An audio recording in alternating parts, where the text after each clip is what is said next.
जय श्री कृष्ण। भगवान मर्यादा पुरुषोत्तम की दिव्य प्राण प्रतिष्ठा के आप सभी को बहुत बहुत शुभकामनाएं। आप सभी भगवान मर्यादा पुरुषोत्तम की प्राण प्रतिष्ठा में मन से जुड़ करके स्वयं यजमान के तुल्य लाभ प्राप्त कर सकते हैं। मानसिक पूजन के साथ, मानसिक अर्चन बंधन के साथ आप सभी प्राण प्रतिष्ठा के सहभागी बन सकते हैं। हम सभी सनातन भक्ति पथ चैनल के माध्यम से शास्त्र विधि अनुकूल प्राण प्रतिष्ठा के नियम, विधि और विधान को आनंद पूर्वक जानते, लेकिन आपसे आग्रह करते हैं कि यह 7 दिवसीय प्राण प्रतिष्ठा महामहोत्सव के दिव्य आयोजन में हम सभी नियम के अनुसार अपने घर में ही अपने आराध्य के सानिध्य में बैठकर भगवान की आराधना करते हुए प्राण प्रतिष्ठा के सहभागी बने। आप यह अवश्य मान के चलिए कि आपका भौतिक देह भले ही भारत के किसी भी कोने में क्यों ना हो अथवा विश्व में कहीं भी क्यों ना हो, लेकिन अगर आपकी मानसिक तारतम्यता अपने आराध्य मर्यादा पुरुषोत्तम के चरणों में जुड़ी हुई है तो निश्चित ही आप उस प्राण प्रतिष्ठा में सहभागी बने हुए हैं। ऐसा मानसिक भाव रखते हुए आइए हम सभी प्राण प्रतिष्ठा के नियम को, विधि को आनंद पूर्वक जानते हुए प्राण प्रतिष्ठा के सहभागी बनते हैं।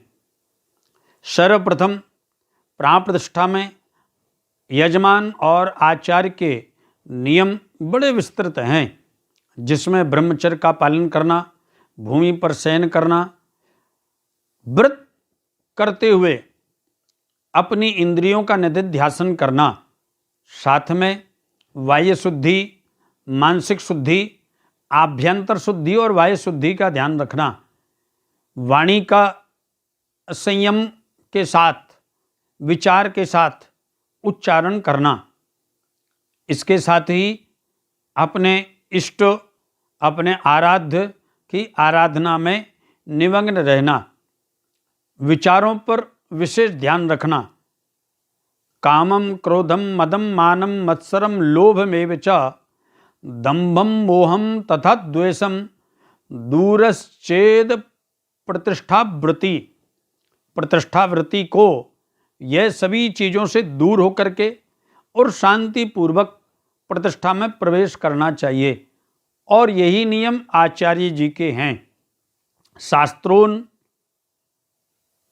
के अनुसार आचार्य सर्वप्रथम वेद ज्ञाता हो, संध्योपासना नित्य करने वाला तथा जिनके द्वारा नित्य यज्ञ आहुति के साथ आराध्य की आराधना की जाती है, ऐसे वेद पाठी ब्राह्मणों के साथ, आचार्यों के साथ, आचार्यों को भी ब्रह्मचर्य का पालन करना तथा व्रत करना, इंद्रियों को अंतर्मुखी बना करके आनंद पूर्वक अपने आराध्य देवी की आराधना को स्वयं करना और यजमान से कराना। वायु शुद्धि के लिए सर्वप्रथम यजमान का मुंडन आदि क्रिया किया जाता है। उसके बाद सर्वप्रथम प्रायश्चित्र हेमाद्रि संकल्प, उसमें सभी प्रकार के पापों की निवृत्ति, पंचगव्य प्राशन, यज्ञोपवीत संस्कार, उसके बाद गंगा जल आदि का पान, उसके बाद हवन और गोदान, यह कर्म से वायु शुद्धि होती है। उसके बाद फिर मंडपों का निर्माण होता है।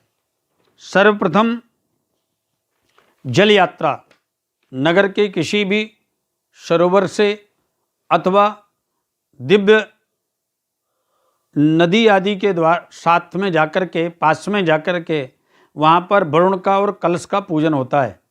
वहाँ से कुंभ कलश यात्रा होती है। जैसे अवध में माँ सरजू के सानिध्य में जाकर के सरजू का पूजन, और उसके बाद में वहाँ से कलश यात्रा आने के बाद फिर इस प्रकार से सभी मंडपों का अर्चन किया जाता है, निर्माण किया जाता है आचार्यों के द्वारा। आइए हम देखते हैं किस प्रकार से देवताओं की पीठों का निर्माण होता है। यह एकलिंग तो भद्र, यह सर्वतो भद्र, उसके साथ में चतुर्लिंग तो भद्र, अष्टलिंग तो भद्र, द्वादशलिंग तो भद्र, क्षेत्रपाल के साथ में 64 योगिनी, और उसके साथ में षोडश मातृका, ब्रह्मशिला, वसोद्धारा के साथ श्री सप्तघृत मातृका का निर्माण किया जाता है। उसके बाद चतुष्षष्टि पदम, वास्तुमंडल चक्रम, उसके बाद देवस पंचक्रम का निर्माण किया जाता है। साथ ही प्रसाद सन्नपनक कलश स्थापन का निर्माण किया जाता है। तोरण द्वार चक्रम का निर्माण किया जाता है। और उसके बाद में फिर यज्ञ मंडप में कुंडों का निर्माण होता है, जिसमें यह आप देख रहे होंगे चतुरस्र कुंड स्वरूप, अर्धचंद्राकार योनि कुंड, त्रिकोण कुंड, ये समभुज षडश कुंड स्वरूप, यह वृत्ताकार कुंड स्वरूप। कुंड का मंडपांग स्थापन होता है। उसके बाद में वरुण मंडल, नवग्रह मंडल का वहाँ पर स्थापन किया जाता है। साथ ही फिर मंडप में कैसे स्थापन करना है, किस दिशा में किस देवता को स्थापन करना है, उनको लगाया जाता है। और सर्वप्रथम गणपति भद्र मंडल का निर्माण होता है। उसके बाद में सूर्यभद्र मंडल का निर्माण होता है। फिर स्वर्ण कूर्म स्वरूप का स्थापन किया जाता है, जो परमात्मा की प्रतिमा के सम्मुख विराजमान किया जाता है। इसके साथ ही जब वेदियों का निर्माण हुआ, उसके बाद में फिर पूजन का क्रम प्रारंभ होता है कर्मकुटी में। कर्मकुटी पूजन की कुटी होती है, जिसमें सभी देवताओं का पूजन होता है, आह्वान होता है, अर्चन बंदन होता है। वहीं पर प्रतिमा को शुद्धिकरण के लिए प्रतिमा का सर्वप्रथम स्नान कराया जाता है। स्नान में जलादि गंगादिक नदियों के जल से स्नान, पंचगव्य से स्नान, फिर पंचामृत से विधिवत स्नान होता है। उसके बाद में शुद्ध स्नान के बाद प्रतिमा का वास प्रारंभ होता है। और प्रतिमा के वास अनेक प्रकार के किए जाते हैं, जैसे कि सभी प्रतिमाओं के वास अलग अलग प्रकार से होते हैं। आप सभी प्रतिमा के वासों के बारे में आनंद पूर्वक श्रवण करें। प्रतिमा के वास में सर्वप्रथम जलादिवास, धान्यादिवास। धान्यादिवास को गर्भगृह में प्रतिमा की स्थापना का स्वरूप माना जाता है। उसके बाद उत्थापन के बाद फिर अभिषेक किया जाता है। उसके बाद में घृतादिवास, गंधादिवास, पुष्पादिवास, धूपादिवास, वस्त्रादिवास, फलादिवास, मिष्ठान्नादिवास, औषध्यादिवास आदिवास कराए जाते हैं। अब आपको मैं दर्शन कराता हूँ। जैसे प्रतिमा को स्नान कराने के लिए कलशों की सभी वेदियों के पास स्थापना होती है, उसमें अलग अलग वस्तुओं को डाला जाता है, जैसे नारिकेलोदक, क्षारोदक, दुग्ध, स्वादुक, दधि, सुरोदक, इक्षुरस, घृत, शुद्धोदक, यह पंचकलशों की स्थापना होती है। उसके बाद में ये आप देख रहे होंगे सभी प्रकार के औषधियों को द्वितीय पंक्ति में 20 कलशों की स्थापना होती है।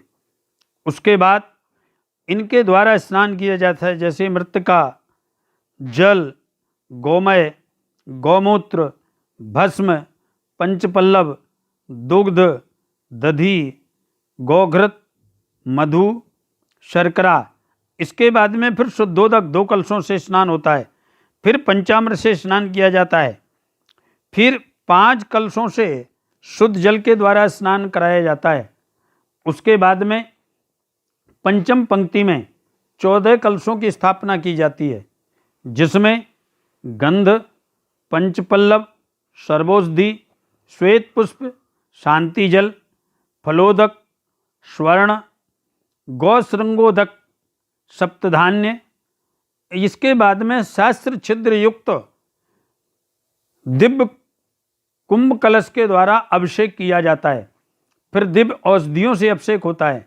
फिर पंचपल्लव के जल से अभिषेक होता है। उसके बाद नवरत्न के द्वारा, उसके बाद तीर्थोदक से स्नान किया जाता है। षष्ठ पंक्ति में फिर 10 कलशों का स्थापन किया जाता है। उसमें कदम्ब, शाल्मली, जम्बू, अशोक, प्लक्ष, आम्र, वट, बिल्व, नाग और पलाश, इनके पल्लवों के जल से स्नान कराया जाता है। उसके बाद में सप्तम पंक्ति में 4 कलशों की स्थापना करके शुद्ध जल से प्रतिमा का महाअभिषेक कराया जाता है। उसके बाद फिर रथ यात्रा निकाली जाती है। जो रथ यात्रा समस्त भक्तवृंद प्रतिमा रूपी परमात्मा को विराजमान करके रथ में और रथ को खींचकर पूरे नगर में भ्रमण करते हैं, उसको रथ यात्रा कहते हैं। सायंकालीन बेला में फिर सैयादिवास कराया जाता है। और दिव्य प्रतिमा का सैया चर्मादिवास, और उसके साथ में नित्य हवन होता है। हवन जिस आराध्य की प्रतिष्ठा आप करने जा रहे हैं, उनके शासनामावली से, पुरुष सूक्त, रुद्र सूक्त, श्री सूक्त आदि से, सभी सूक्तों के द्वारा, सोम सूक्त से, इंद्र सूक्त से, सभी का और आवाहित देवताओं का दिव्य हवन नित्य होता है। इसके बाद में फिर प्रतिमा का महाभिषेक किया जाता है। महाभिषेक के बाद फिर वस्त्र धारण कराने के साथ ही उनका नेत्रोन्मीलन किया जाता है। नेत्रोन्मीलन के समय सम्मुख दिव्य दर्पण लगाया जाता है और दर्पण के साथ फिर भगवान का यह दिव्य स्वरूप का दर्शन महापुरुषों को करने का सौभाग्य प्राप्त होता है। उसके बाद गर्भगृह में प्रतिष्ठा के लिए प्रतिमा को स्थापित किया जाता है। स्थापना के साथ ही फिर न्यास प्रारंभ होते हैं। अंगन्यास, आयुधन्यास, उसके बाद सभी प्रकार के इंद्रियों का आवाहन, त्वचा, रोम, मांस, मज्जा, अस्थि आदि का आवाहन होता है। और उसके साथ ही प्रतिमा में सभी प्रकार के प्राणों का आवाहन किया जाता है, उसको प्रतिष्ठा कहते हैं। जीवा का आवाहन होता है, श्रवण इंद्रिय का आवाहन होता है, त्वक का आवाहन होता है, चक्षु इंद्रिय का आवाहन होता है, घ्राण इंद्रिय का आवाहन होता है। उसके बाद प्राण प्रतिष्ठा के समय, न्यासों के बाद प्राण प्रतिष्ठा में जीवात्मा का आवाहन होता है। जीवात्मा की स्थापना के साथ ही फिर प्रतिमा को प्रसाद अर्पित करते हैं। उसके बाद महाआरती की जाती है। महाआरती के बाद में सभी भक्तों को दर्शन करने का सौभाग्य प्राप्त होता है। ये नियम बहुत श्रेष्ठ और बहुत संक्षिप्त, अति संक्षिप्त आपसे चर्चा शास्त्र विधि के अनुसार कर रहे हैं। आप सभी मन के द्वारा इस प्रतिष्ठा में जुड़कर और मानो ऐसा भाव करें कि आपके द्वारा ही भगवान मर्यादा पुरुषोत्तम, भगवान अवध में राजा रामचंद्र जी की प्रतिष्ठा आपके द्वारा ही की जा रही है, आप ही उसके यजमान हैं। ऐसा भाव करते हुए एक एक भगवान के दिव्य अर्चन पूजन से आप जुड़ें और मानसिक रूप से अवध में पहुंचकर प्राण प्रतिष्ठा के सहभागी बनें। आप सभी स्वस्थ रहें, मस्त रहें, आनंदित रहें, प्रभु के भजन और भक्ति में लीन रहें। लेकिन 22 तारीख को अवश्य ही अपने घरों में दीप मालिका लगाकर दिव्य सुसज्जित करके और एक उत्सव, आनंद का उत्सव, दीपोत्सव मनाते हुए भगवान की इस प्रतिष्ठा को और भव्य बनाएं। जय श्री कृष्ण, जय श्री राधे।